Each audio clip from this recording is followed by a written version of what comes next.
HorizonTV, the beacon for the nation.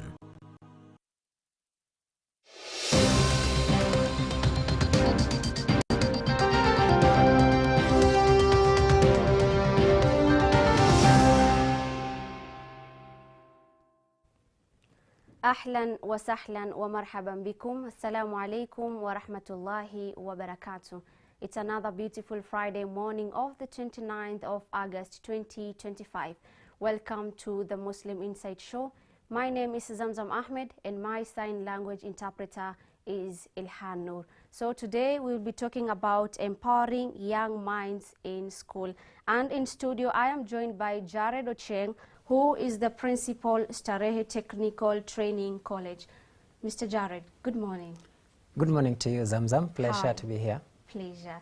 How are you doing this morning? I'm doing great, thank you. Wow, that is really amazing. It's really an honor having you here with us today to talk about empowering young minds. And we're talking about technology in schools, technology in education. And as per your opinion, what do you think, or what's your assessment of the education journey in Kenya right now compared to the pre-colonial period? Well, thank you, Zamzam. The truth is that as a country we are making very remarkable progress. You will note that from the very beginning there has always been a form of education that has always taken place. For example, in the pre-colonial period, our forefathers, those grandparents of ours, had still some form of education. Although they were using very traditional methods, there was still some essence of learning that was taking place. Children would be taught basics, whether it was formal or informal. But then from there we went into another era where we now, as colleges, learning institutions, started embracing technology, what we can call now the educational technology. And you'll agree with me that at some point you will realize that colleges and universities started implementing virtual learning. Online learning. There was that phase when that was really, but before that it was more physical education. So it started from physical education 100%, then there came another step where now institutions started now implementing online classes.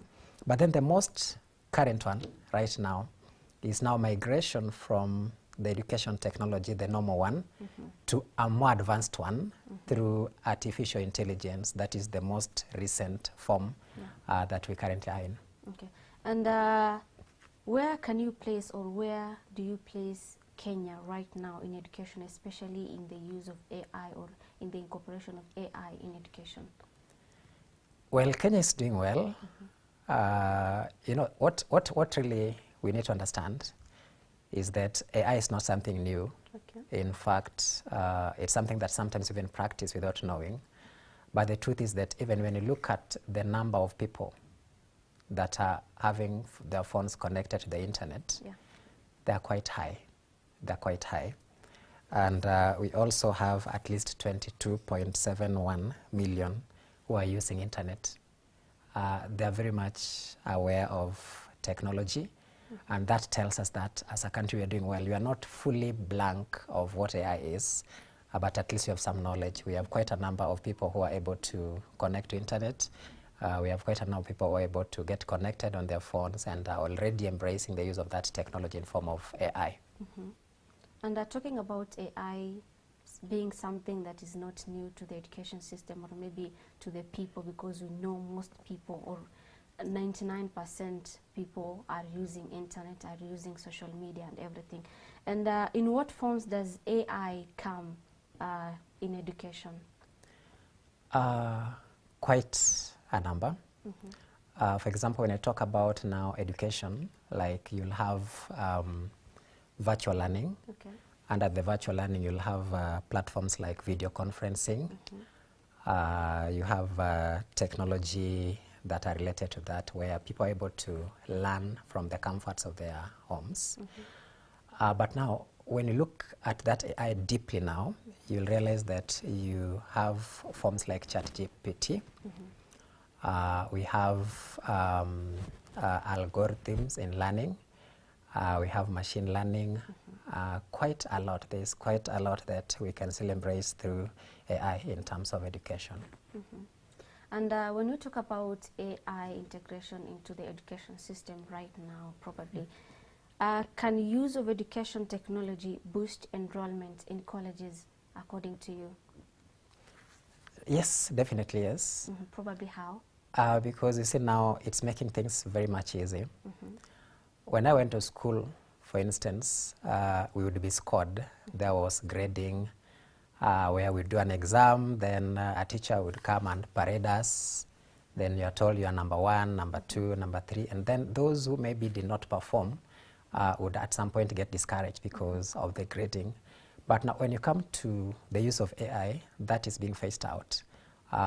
We're able now to monitor learning through general means, and it also takes into consideration the soft skills. Like you don't have to grade somebody, maybe tell them you are number last or the first person, but you simply assess the content that they have acquired through other means, including creativity skills and other soft skills like communication skills. So that encourages people to enroll because the fear of I'm going to underperform and I'm going to be publicly ashamed is not there. And number 2, when you use technology in education, the amount of confidence in you also increases because even the more complex tasks, the more complex tasks that may be like sums and the technical subjects are becoming more easier. You're able to even have simulations that is going to help you explain more difficult terms. And in cases where you have language barrier, we have natural language processing, which is able to help you get knowledge on that. We have language interpretation, where you can learn another language through use of AI. And that will encourage many people to go to school because there's absolutely no reason why you should stay home. It's not about language barrier, it's not about the complexity of the content, it's not about finding it challenging, because now the AI is making it very simple, and that is encouraging many people to enroll. And even after enrolling in the colleges, they find it better and easier to stay to completion of their courses. Okay. As the principal of Starehe Technical Training College, do you incorporate AI in your education system, and how has it been going in your school? Definitely yes, and we still even have much vision on that. Honestly, we want to have it 100%. Okay. We want to have it as much as possible. So when you talk about 100%, like right now, how much has it been incorporated into the system? Like how many percent? Well, I can talk of less than 100, maybe around 50 or so. Okay. And it's mostly through the virtual learning, the online learning, where our learners are able to learn from the comfort of their homes. They don't have to necessarily come to the college physically, although we have those who come physically. That's why I'm saying it's not 100%, but we look forward to a future maybe when, even if you are physically within the college premises, sorry, you are able to have lessons from different classrooms. Yeah. There's video conferencing, a trainer just facilitates to enhance the learning, but then you don't have to be taught through the traditional methods that we are used to. It has to be online, through use of laptops, through use of phones. You just get trained totally through use of technology. Okay. I believe AI in education has not been incorporated in the many colleges around Kenya. So what are the key challenges that are facing, or maybe that are hindering colleges, Kenyan colleges, towards full implementation of AI in education? Well, you know, there are so many, and as Kenyans, we have our culture. Yeah. One is, of course, fear of replacement. Okay. Like the teachers are not likely to embrace that 100%, because you cannot embrace something that's going to replace you. But one thing we need to keep remembering is that AI is not here to replace. It's here to enhance. In any case, you cannot use AI 100% without some effort from the instructors, or rather from the educators. So that's one challenge.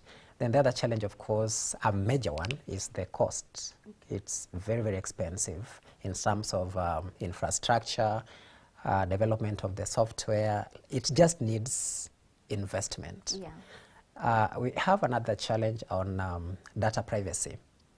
Remember, AI depends much on data. It collects data, analyzes them, and is able to predict outcomes based on the available data. But when this data is out from the learners, we have no guarantee that it's going to be protected. And that's another key challenge that is facing it. So there are so many others. Fear of the unknown, and of course, reluctance to change. You know, in a vehicle, if you're moving forward and there's an instant brake, what happens? Jack backwards. Everybody's natural end, because something that we are not used to, maybe it's just coming out for the first time, not many people are finding it comfortable. Okay, and when you talk about AI or maybe technology, talking about data preservation, data storing and everything, how can we ensure that all these datas are kept safe? Well, we have policies. For example, we have the Data Protection Act of 2019. It's a very nice framework that is helping us. It was developed through the State Department of ICT and Digital Economy. It's helping us to know how to conserve, or rather preserve, some of these information without leaking them into the public. So what you can do in that case is to find out which policies are there out there to help us protect this data. Because again, if we don't have policies, then we are going to have mass misuse from the public, and nobody would like to have his personal data get interfered with. Yeah. And I don't want to be termed as an analog person, but I believe there are other students who would prefer physical learning than the virtual learning. How are you guys helping them in terms of that, in terms of preference of the students? Yeah, great. That's nice, Zamzam. You see, now we have integration. What we simply are doing, and even as a country, we are not totally erasing out the traditional methods. Yeah. We want to integrate so that we have a sort of a hybrid. We are still able to have the natural class setting as well as having now the artificial intelligence in place. So for those who would not prefer AI, and I wonder why they would not prefer that, because in any case it's working to their advantage, we simply still have the natural setup. But then, like now in the traditional school setups, for instance, you'd have a scenario where learning is taking place through the blackboard. Okay. But when you have an electronic whiteboard, that's already an AI that is incorporated. So somebody can still come to class physically, but then instead of using the blackboard, you use the white electronic board. So it's also one way in which that is being incorporated. Number two, you can have a physical class setup, maybe in a big class, but there's a projector. The information behind coming up with the projector is, of course, AI, because it's all about technology, and that's going to project information that is being displayed by the trainer in the course of learning. And definitely that's another incorporation. That's another way in which you're able to integrate technology and physical learning. So for those who don't prefer going AI 100%, they still have that ability to come physically to the college. Training continues, but then there are bits of incorporation of AI. Okay. And I believe that there are some courses that do not require the AI technology, or maybe the incorporation of technology into education. Probably, what are these courses that really requires, or maybe could be best practiced through EduTech, education technology? Almost all courses. Okay. Because even if you talk about languages, for instance, somebody has enrolled, say, at Starehe and wants to take German. You know, there's somebody who already has some natural language acquired and wants to acquire a second language. But then we have those machines that are able to help in knowing another language. They simply translate for you. So that's another way in which now AI helps us to acquire a new language. I beg your pardon. Number two, when we have engineering, for instance, somebody is doing, say, electrical engineering, automotive engineering, or even building technology. For instance, in now the building technology, it's even much easier because AI is going to help us to minimize human labor through use of machines. Instead of laying bricks manually, we have the machine that lays brick. We call it machine laying bricks, and it can lay as much as 1,000 bricks per hour. Okay, and that's very much practical. When you come into courses like catering or food and beverage or any hospitality course that requires production of meals and also service, we can easily incorporate AI. I was very happy when I visited one of hotels in town, and I noted that even the customer service, that human resource in the customer service has been reduced because the robots are serving meals. Okay, I was actually coming to that, because when you talk about robots in hotels serving people, does it mean, or maybe don't you see like it's like taking people's job opportunities? Well, to some extent, but to the advantage, because now you're going to have faster and more efficient delivery and reduction, very high reduction in mistakes. But then we also have the disadvantages that will come with the robot serving you meals. For example, the robot that served me, what happened is that I ordered for beef stew, but then when I remembered, oh, you also need to add chili, you know, they just take one command at a time. It will come, take your command, go serve. But once it has taken the command, you're not able to call it back. I've forgotten something. Come, I add you another instruction so that you go and add this. It will first go, bring the order, then you have to order again. Okay. The second, whichever, even if you're going to forget 10 times, you'll order 10 times. They take an instruction at a time. And that's awesome. But again, it is not going to totally replace. To me, I call it enhancing. It makes it more efficient. Okay? Because you see, like, even when it comes to ordering of meals and servicing, there has to be somebody who is going to give whatever the instruction has been given and then serve the robot to deliver. So we'll have a small percentage that will be laid out, who can again be absorbed in other sectors. So we need not to fear AI, we just need to embrace it because it's going to make our operations very efficient. Okay. I know technology is something that you should be proud of because it makes work easier. But again, on the other hand, the issue on scrubbing or maybe denying people job opportunities is where people draw the line, you know. Yes. And maybe does application of education come with additional cost, and what solutions do we have as a country? Yes, definitely. There are very much costs that are involved. In my community, in my immediate area where I come from, there's a school that was recently upgraded, just a small primary school, and it has now fully embraced modern technology. Even the construction of classes was done afresh, the ICT lab had to be done afresh and all that. When we looked at the cost of coming up with the modern facility, we noted that it was very high, because now we're talking about a case where you need a modern setup with full computers, with full networking, with full installation of the computer softwares and programs. Because remember now, when you want to make learning more modern, you also need to make it more interesting. You need to have more computer games. You need to make it more engaging. So the cost of that is way, very high. So the solutions that we have is probably to continue look, because I'm very glad that as a country we have our donors, we have those organizations that have come out very clearly to support us. Like we have the German BMZ, we have European unions who have committed to supporting any activity that is going to be AI related. So that's one of the solutions that we can have, that despite having very high costs for institutions like Starehe and any other that are willing to embrace AI technology, we could reach out, or those who are listening to us, even in this discussion, can donate or come out in any support financially, so that we're able to equip, because what it is just the equipment of the workshops and also the laboratories.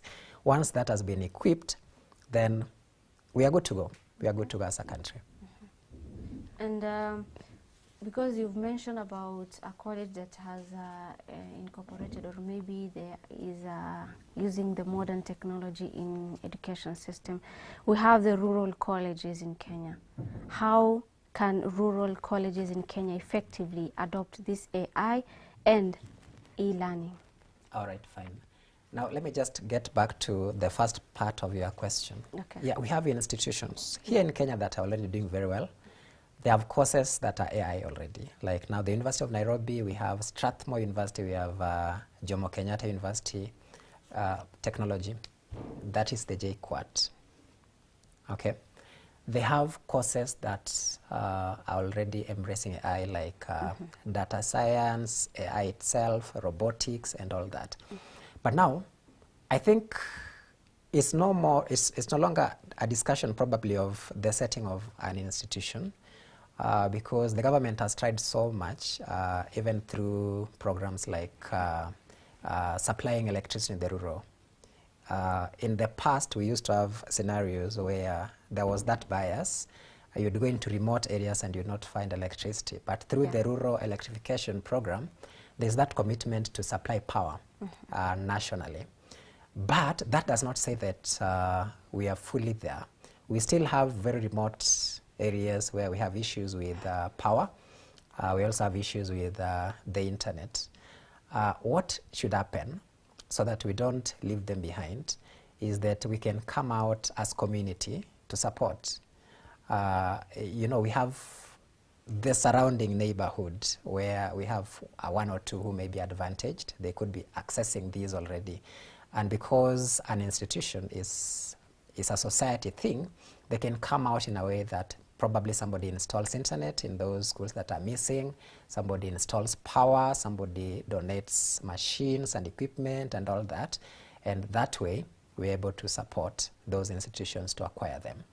Number two, we have forms of AI that do not rely 100% on internet. You simply need to download.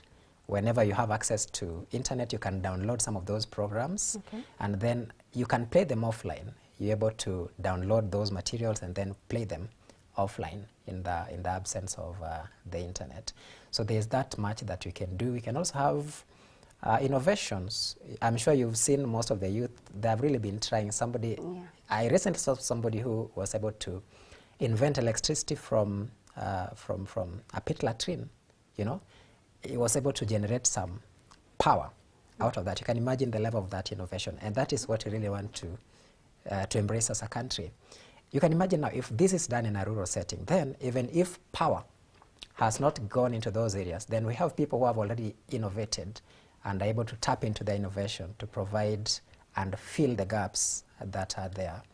So those challenges can still be tackled through collaboration of the community and the institutions, and also going for alternatives where there are no internet and power. Okay. We also have the youth centers. Yes. Could they be of use? Definitely. And how many do we have in Kenya right now?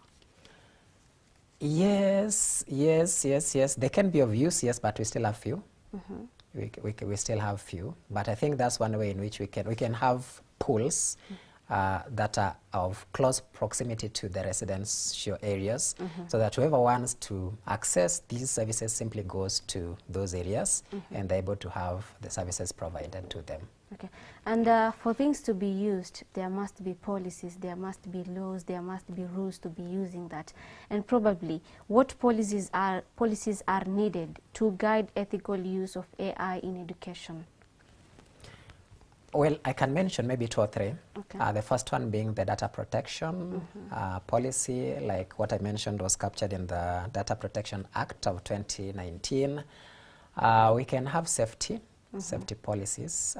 For example, now when you talk about the youth centers, and somebody wants to access probably in the wee hours of the night or at whatever, but even during the day, there must be some policy on security, both of the equipment and also of the personnel that are involved, and related policies that are going to guide us so that we don't fear venturing into technology because of the repercussions.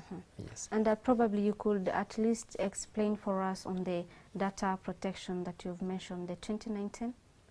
Okay. Well, the key idea that comes out is that the consent. Because even for those who conduct research, and probably your area of research is in some neighborhood, you must first seek consent. You must ask for permission.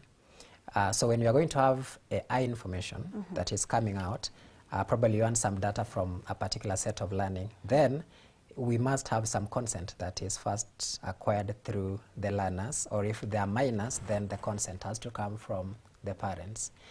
And it is quite wide. It includes the mobile phone number, personal data like age, language, preferences, and all that. So it's more of seeking consent. Then, once you've received that consent and now you have the go-ahead to use and utilize the data, then the Act again prevents you from sharing it, because you are not supposed to share somebody's information to the public without their knowledge and also their understanding. So all that has been enshrined in that document, and it is very much explained on how we can protect personal information, how we can respect personal information for the public consumption. Okay. We have people with different abilities, okay? And when we talk about technology, education technology, we want to see that everyone is included. Inclusivity is paramount to. So how can Kenya leverage education technology for inclusive education? Great, Zamzam. When we talk about inclusivity, then we need to take into account so many parameters. We need to look at the abilities of learners. We need to look at the gender and all that. Then we have the people living with the disabilities. When it comes to now the use of technology, we can, as much as possible, try to incorporate artificial intelligence to people who may be somehow disadvantaged. For example, when it comes to people with a disability, we can talk about autism, for instance, who may be having some issues with speech.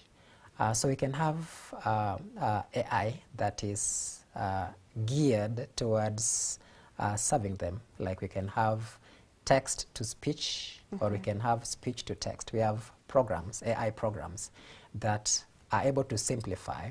You simply utter a word and it generates text for you, for those who have issues with writing. And those who have issues with speech, they can text down what they would like to be pronounced, and then the machine generates the wording. Okay, that's one way in which the people living with the disabilities can be incorporated in that. There are so many others, even accessibility. You see, like if we have institutions that are on top of buildings or which require people to use stairs, then we can have machines that now make that easy for those with wheelchairs to access the learning places. For the visually impaired, for instance, initially we had brailles, but then we were able to have even speech text or you know, things like that. And that is going to make it much easier for whoever is not able to see the text to listen to audio being played. You get it? So those are the areas, and there are quite many others that we can still use as a country to make that accessible to everyone. Wow, thank you. And what are the long-term impacts of AI-based assessment on student creativity and critical thinking? Yes, that I knew you'd ask that, and it's one of the areas that I fear most. Because you see, as much as we're really supporting AI and we are into it, and by that it's making people lazy, honestly, even in colleges. And that is what I was thinking, like having technology, okay, it's something that is nice. It's an impact to us because it's making work easier for us. But don't you think it's making people lazy? Absolutely, yes. I've seen people, and you see, like even in setups where there are examinations, unless you really supervise and you have very strict mechanisms of supervision, and we are thankful that at Starehe we are very thorough on that. You have to leave out your laptops, you leave out your phones, but should somebody sneak in, then you are going to see wonders. They get a question, they scan, and the answers are generated automatically through ChatGPT. Because if maybe I want to write a speech, of course, I'll just go to ChatGPT and then of course it does everything for you. Leave alone that. Interestingly, you see, there are these even car models, for instance. My favorite car is Tesla Model S. Now, it is automated. It's able to drive itself, reroute, halt at a traffic light and all that. You can imagine the amount of laziness in that. Like your driver, what you did is just to put your hands on the wheel and the car just moves. Okay? Okay. The car just moves. So that is, that's one thing. But now the most dangerous part of it is now there are two concepts. We have the creativity and the critical thinking. Well, we appreciate that the AI can enhance creativity through giving assignments that are generated towards being creative. But when it comes to critical thinking, it can't be as perfect as if naturally done by the human beings.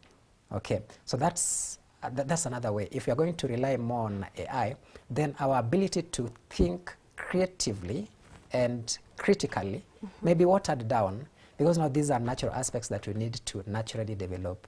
And if you're going to rely on AI, then the ability to think, assess situations, analyze situations, and make conclusions may not be as strong as if we rely on the AI. Wow, thank you so much. I think due to time, we're going to maybe cut our conversation to that point, inshallah. And thank you so much, Mwalimu, for coming today and educate us on the use of AI in education.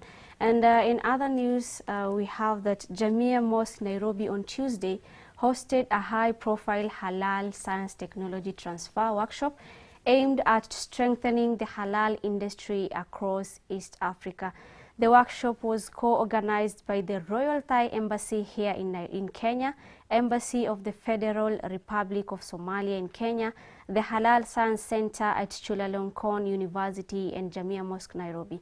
It brought together diplomats, experts, entrepreneurs, Islamic scholars, and key stakeholders in different organizations. And we were really honored to have hosted the associate, the professor, Dr. Winay Dahlan, who is the founder and advisor of Halal Science Center in Chulalongkorn University in Thailand. And I leave you with the interview.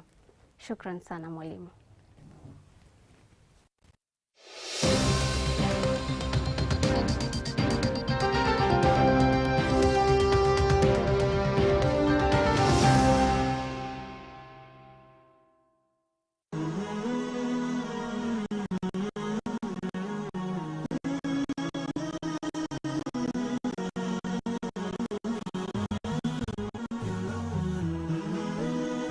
Horizon TV, the beacon for the nation. أعوذ بالله من الشيطان الرجيم. يا أيها الذين آمنوا إذا نودي للصلاة من يوم الجمعة فاسعوا إلى ذكر الله وذروا البيع ذلكم خير لكم إن كنتم تعلمون.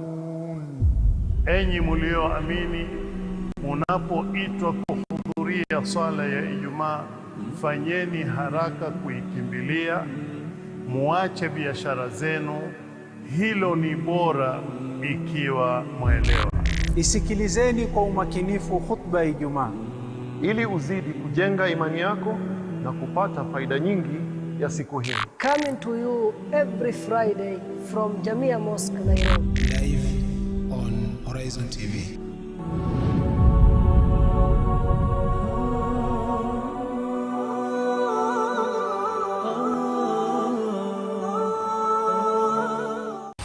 Kitabu chenye uongofu kilichoteremshwa kwa mpangilio maalum. Sura ikiitwa Madania inamaanisha iliteremshwa Mtume sallallahu alaihi wasallam alipokuwa kwa Madina. Kila sura imepewa jina rasmi na sababu zake za kimsingi. Inaitwa Suratun Nisa'il Kubra, sura ya wanawake kubwa. Fahamu sababu za kuteremshwa Qur'an na matukio ya kipekee katika utaratibu huu. Asema Mwenyezi Mungu wa Nuha, nakumbukeni kisa cha Nuh, tumpomlingania kabla, tukamjibu yale mambo aliyoyaomba, tukawa ni wenye kumwokoa yeye na ahli yake. Ungana na Profesa Profesa Muhammad Salim Badamana katika malengo ya Qur'an kila siku ya Jumapili saa 11 kamili jioni katika Horizon TV.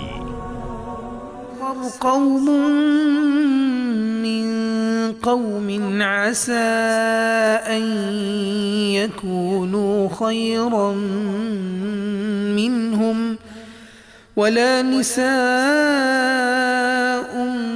من نساء عسى أن يكن خيرا منهن ولا تلمزوا أنفسكم ولا تنابزوا بالألقاب بئس الاسم الفسوق بعد الإيمان ومن لم يتب فأولئك هم الظالمون.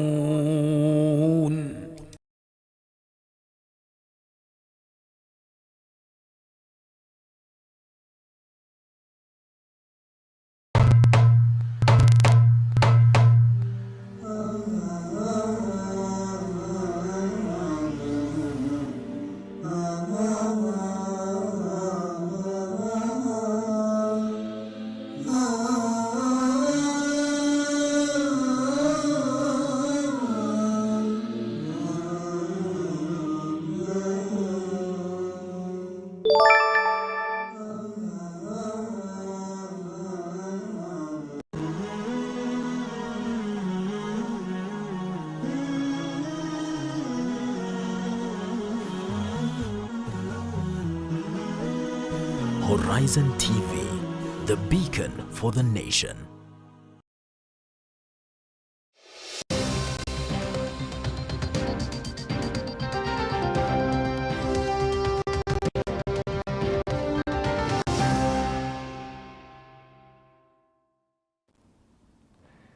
أهلا وسهلا ومرحبا بكم. Assalamu alaikum wa rahmatullahi wa barakatuh. Welcome back to another episode of the Muslim Insight Show. My name is Zamzam Ahmed and my sign language interpreter is Abdul Wahab Ali. And today we are really honored to be hosting the professor, the founder and advisor of Halal Science Center, Chulalongkorn University in Thailand, Associate Professor Dr. Winai Dahlan. Assalamu alaikum wa rahmatullahi wa barakatuh. Wa alaikum assalam wa rahmatullahi wa barakatuh. Professor, how are you this morning? Very good. The weather is nice. The weather is nice. Yes. How's the reception here in Kenya?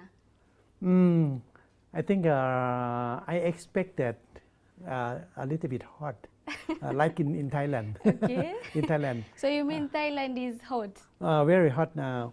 We are above of equator, and you're under. I didn't think that there's some different, Okay. but this is unexpected for Now, me. Karibu Kenya. Very nice They weather. say Kenya hakuna matata. What the meaning? No issue. Kenya, there is no issue. Anyway, as the founder and advisor of the Halal Science Center in Chulalongkorn University in Thailand, maybe you can get to know more about this Halal Science Center at Chulalongkorn University and maybe its involvement in this project, the Halal Scientific yeah. Project. Thailand and Kenya is not so different. Okay. The majority of the people are non-Muslim. More than 90% are Buddhist. Okay. And Muslim comprise only 6 to 7%. Only that, and the majority live in the south, near Malaysia border. In Bangkok, at the center of the country, there's only 10% of the Muslim population there, among 200,000 or 300,000, not more. And the situation in Thailand, since Thailand is agro food country, we are among one of the biggest food exporter to the world. And the Thai government finally found that halal food should be one of our good strategy to export. Okay. Then finally try to promote halal food. They consider the Muslim population, 2 billion of Muslim population. It should be a very good client for our halal product from Thailand. Okay. The problem was that at that time, we are non-Muslim country. The majority of the industry, they're non-Muslim. Okay. And among Muslim community in the country, especially in Bangkok, I'm from Bangkok. Okay. We found that it's rather high risk for the adulteration of haram. Then time to time we have some complaint from Muslim community about the adulteration of haram in the food. Then if we would like to be among the biggest halal food exporter, we better consider finding about the safety of halal produce from our country. Then the government at that time had the vision, especially from the Ministry of Foreign Affairs, had the vision that if we would like to export our food, we should be considered about the safety of the halal food. And according to Islam, when we consider halal, it's not only halal, we consider also tayyib. Ya ayyuhan nas, kulu mimma fil ardi halalan tayyiban. Then we both consider halal and tayyib. Tayyib we can consider as the safety, as good and scientific, everything. Okay. It means that we have to consider also the safetiness of the food. And I'm from university. We have the laboratory 10 years before that, before the government have the policy. 10 years before that, I myself established the halal laboratory, halal science laboratory in Chulalongkorn University in Bangkok. Okay. We check by using equipment from science about the adulteration of some haram inside. And the government at that time felt that it should be better if finally the country use science and technology that we develop in a university to back up the safety net of the halal exporting from our country. And that's the way. In the year 2003, the cabinet has the resolution for establishing the halal science laboratory in the university in order to promote the safetiness of halal food from Thailand to the world. This is the way. I have to thank to the Thai government, even that they are non-Muslim. Okay. They feel about the safety, and then rather difficult for Thailand as a non-Muslim country to compete in the halal market, in the halal economy, to Muslim country, especially the bigger Muslim country in the ASEAN region, like Malaysia and Indonesia. Then we have to find our strength. Okay. And at that time, the cabinet found that science technology on halal should be the way that we established at the Chulalongkorn University. And since then, from 2003, we established the Halal Science Center, Chulalongkorn, with the budget from the government. And the 2 or 3 years after that, in the year 2006, I was awarded by the Prime Minister of Malaysia, and announced that we were from Chulalongkorn University, the first halal science institution in the world. At that time, I didn't know that no halal scientific laboratory available in the world. Okay. And so it was the first. Yeah, the first. Okay. As mentioned by the government of Malaysia, not from Thai side. You see that made us so proud of that. You're talking about halal food. And in this era, I think we have so many things that are not halal, or maybe they are not, they are harmful to human beings. Probably, how can you incorporate, or maybe, is it only halal food?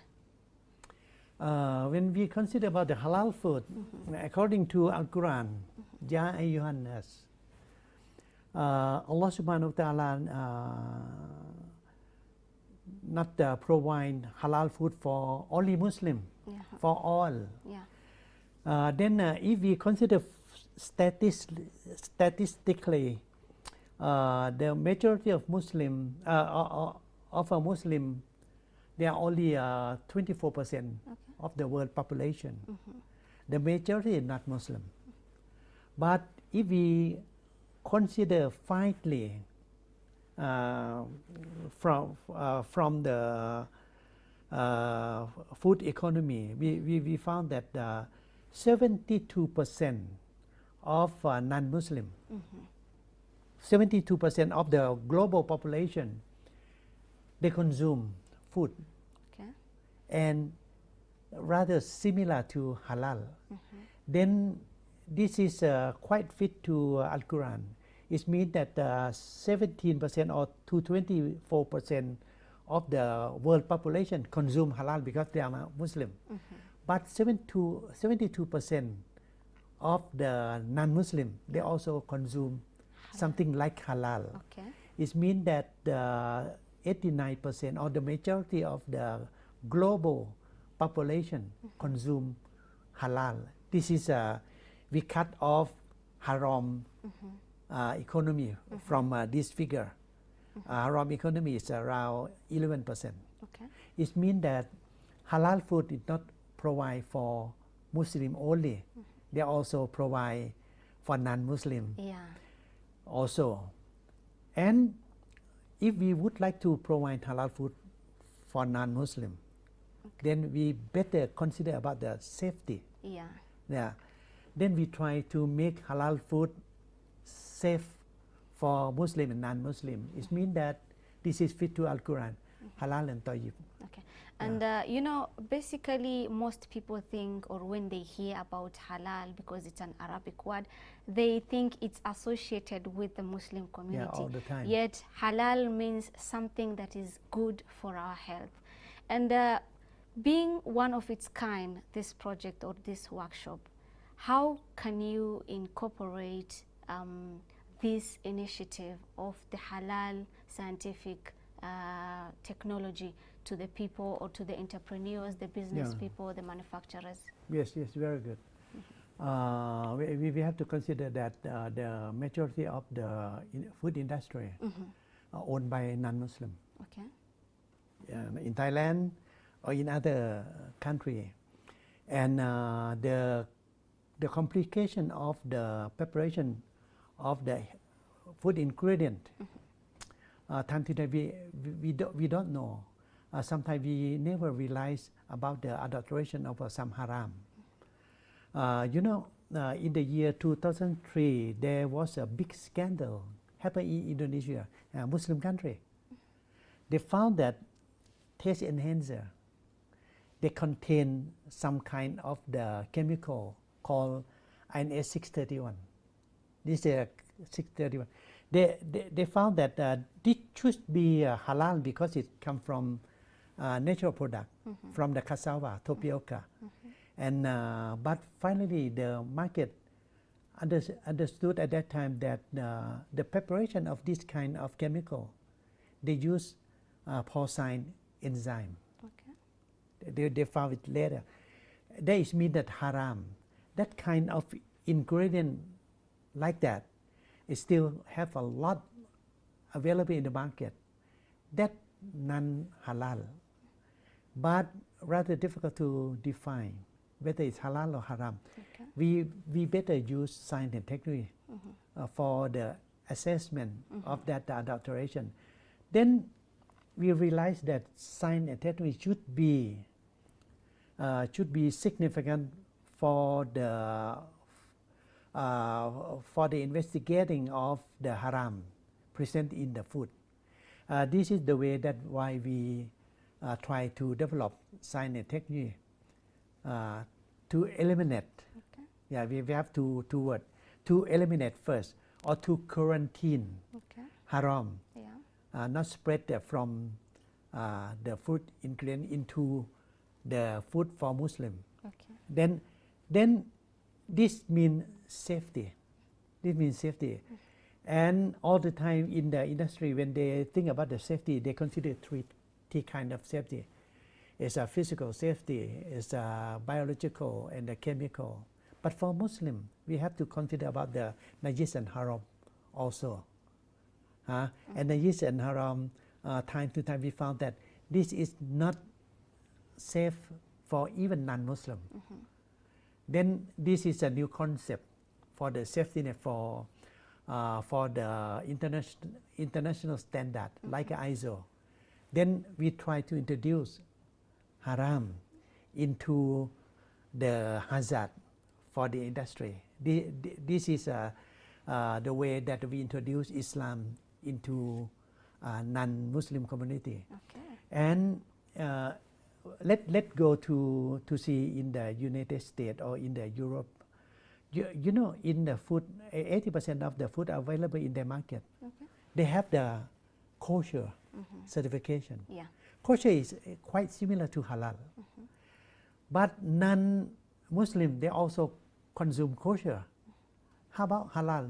Nothing different. Halal also fit for non-Muslim, like kosher. Then we think that if we consider halal or kosher, finally we can consider also as the safety food product. That's why we try to eliminate all of the haram from the preparation of the food in the industry.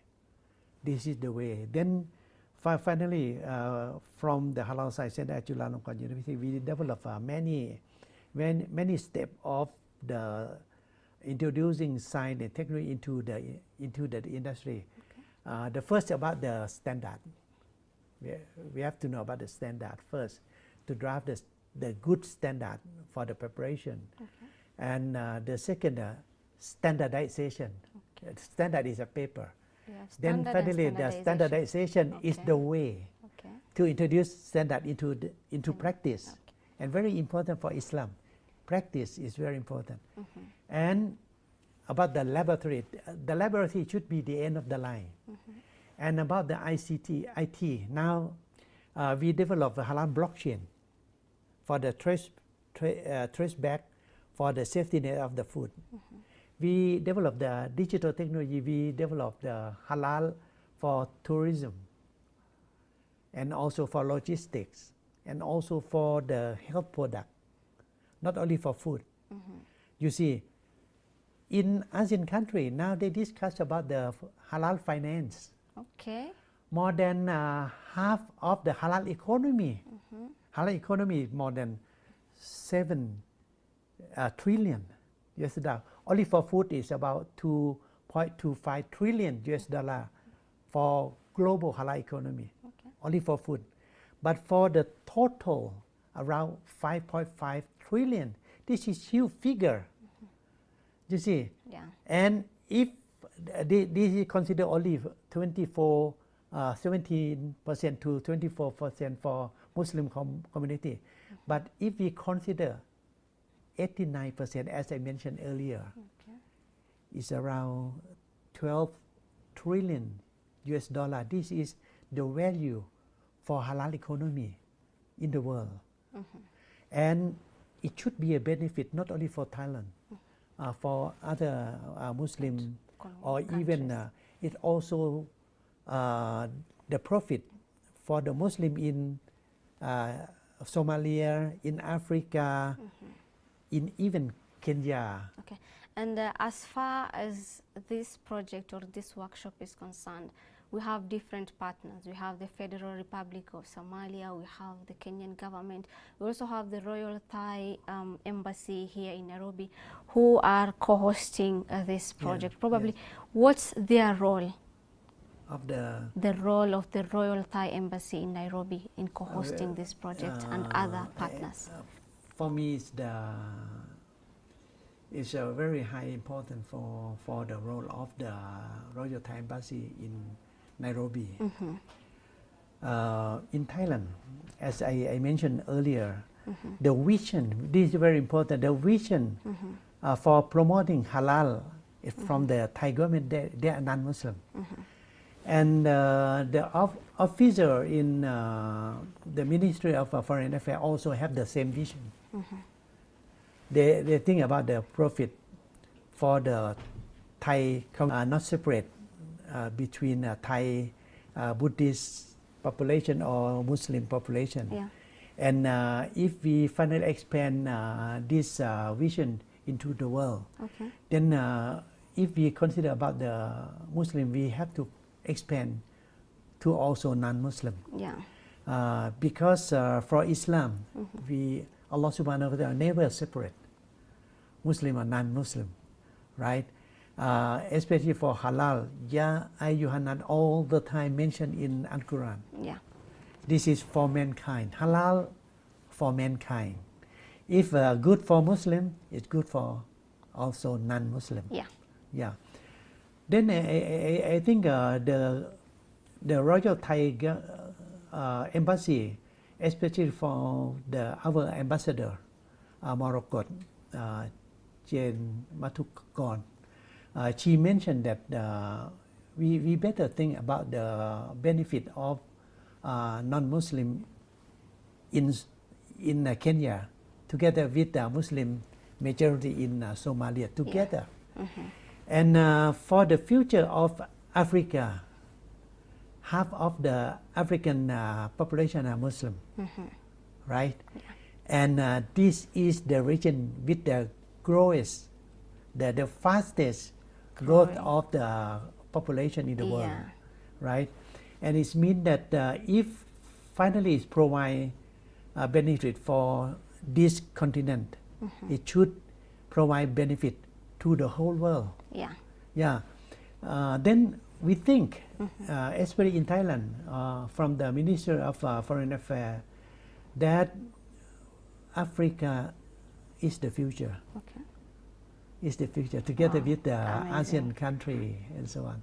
Amazing. Thank you so much. I think due to time, we're going to cut short our interview. I appreciate and I'm really honored to have you here with us at Horizon TV. It was really an amazing conversation.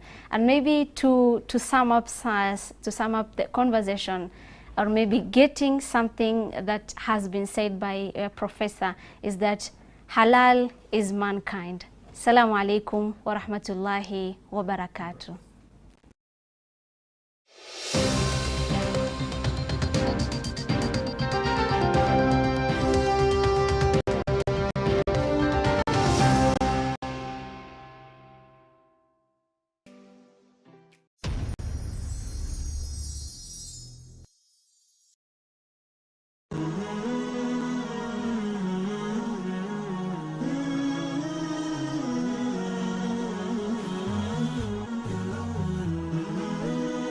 Horizon TV, the beacon for the nation.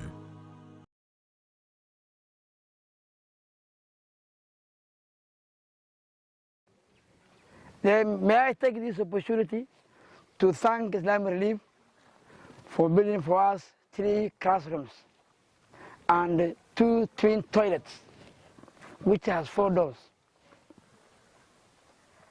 Actually, we are very happy, we are very excited. The work done by this organization called Islamic Relief.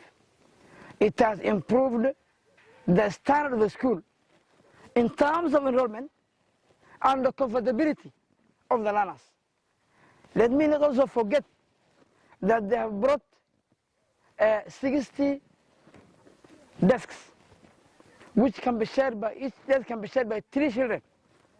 3 desks, which currently are in use.